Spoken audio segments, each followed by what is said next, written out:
Okay, in this video we'll begin looking at Chapter 4, Section 1, which is on writing equations in slope-intercept form. Slope-intercept form, you recall, is y equals mx plus b. So if we were given the graph of a linear function, how could we write the equation of that line? So it's obvious that there are two things that we need. We need to find the slope, which is m, and we need to find the y-intercept, which we refer to as b here. So those are the two things that we need. So in these explorations, the first thing we want to do is look at the graph. We want to find the slope and the y-intercept of each line. We want to write an equation of each line in slope-intercept form. Use a graphing calculator to verify your equation. We'll actually do that here and see how things go. Alright, so for the first one, we are going to begin with the slope. You recall that our formula for slope is m is equal to y2 minus y1 over x2 minus x1. Then I'm always going to work from left to right. I want to label my points here. x1, y1, x2, y2. And now I can begin to plug into my formula. I have y2 is 3 minus y1, which is negative 1, over x2, which is 2, minus 0. And what I end up with here is 4 over 2, which is a slope of 2. Now I can tell that the y-intercept is 0 comma negative 1. So that's my y-intercept there. You recall that the y-intercept is the point on the graph where the x-coordinate is 0. And since we can see clearly that the x-coordinate there is 0, then we know that that's our y-intercept, and we can go ahead and finally write the equation in slope-intercept form. It's simply y is equal to 2x minus 1.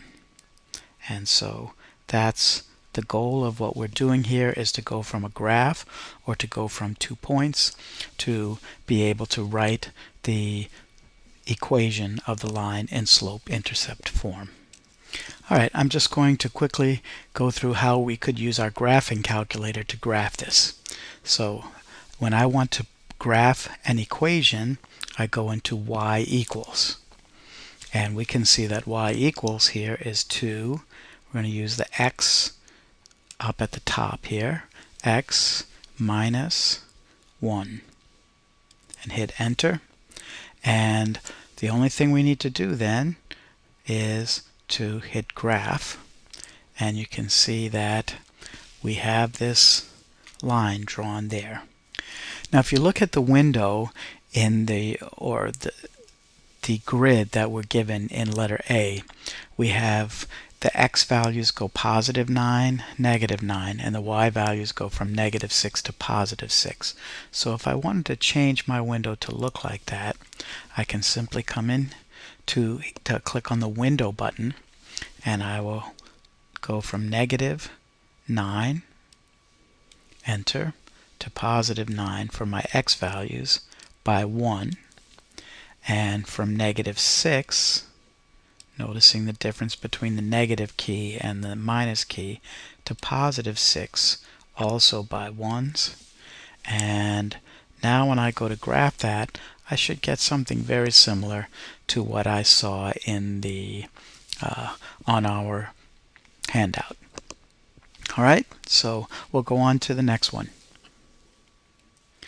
Alright, so in letter B, again we have 2 points, and I can start by labeling them from left to right: x1, y1, x2, y2. And recalling that my formula for slope is m is equal to y2 minus y1 over x2 minus x1.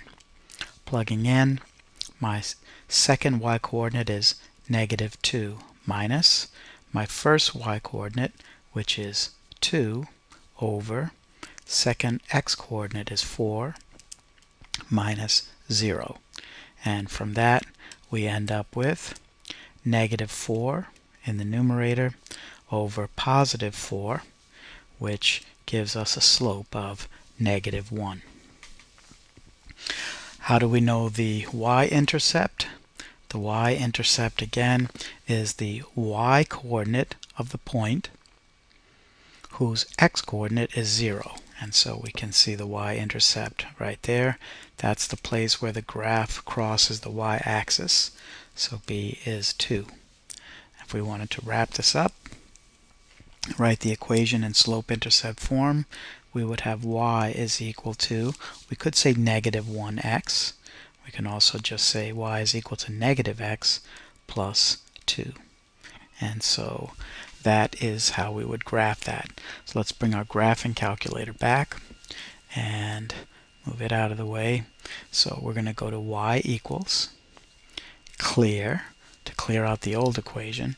Our new equation should be negative, then x plus 2, enter, and I think we have the same viewing window, -9 to +9 for x's, -6 to +6 for y's. We just hit graph, and we see a very similar graph to what is on our worksheet there. Alright, so we're going to go on to the next two. Okay, then with letter C and D, we want to do something similar. First of all, I'm going to label my points from left to right. I have x1, y1, x2, y2, and recalling my formula, m is equal to y2 minus y1 over x2 minus x1, and plugging in my points, y2 is -1 minus y1 is 3 over x2, which is 3, minus x1, which is -3. And that gives me a -4 over 3 minus -3, which is +6, or a slope of -2/3. My y-intercept here is not clearly shown. It appears that the y-intercept is 1. The y value where the graph crosses the x-axis appears to be 1, and that's what we would have to use. So in this case, b is equal to 1, and we're ready to write our equation in slope-intercept form. Y is equal to -2 over 3x plus 1. We'll bring in the graphing calculator. So we're going to go back to y equals, clear, put in our new equation, which is -2 divided by 3 times x plus 1, enter, and we should see something very similar to what we had, and of course we do. Okay, so we'll go on to letter D. With letter D, we have 2 points once again, x1, y1, x2, y2. Set up our formula for slope. M is equal to y2 minus y1 over x2 minus x1. Plugging in my values, y2 is 0 minus y1 is -1 over x2 is 4 minus x1 is 2, and that leaves me with 0 minus -1 is +1 over 4 minus 2 is 1/2. Next, the y-intercept. The y-intercept is the point on the graph where the graph crosses the y-axis, and so we don't have an exact, we're not told the coordinates of that point, but it appears to cross at y is equal to -2. From that we can finalize the equation.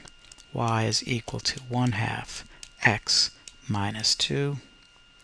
And we're going to bring our graphing calculator back and go back to y equals. We have 1/2, 1 divided by 2 times x minus 2, and we're ready to graph that, and we should see something exactly like what we have on our worksheet. Alright, so we've finished the first part of this exploration, that is going from 2 points from a graph of a linear equation to writing the equation of that line in slope-intercept form. Alright, now there is a second exploration in the worksheet, and we will work through this briefly. What we're looking at here is a graph. It's a smartphone plan.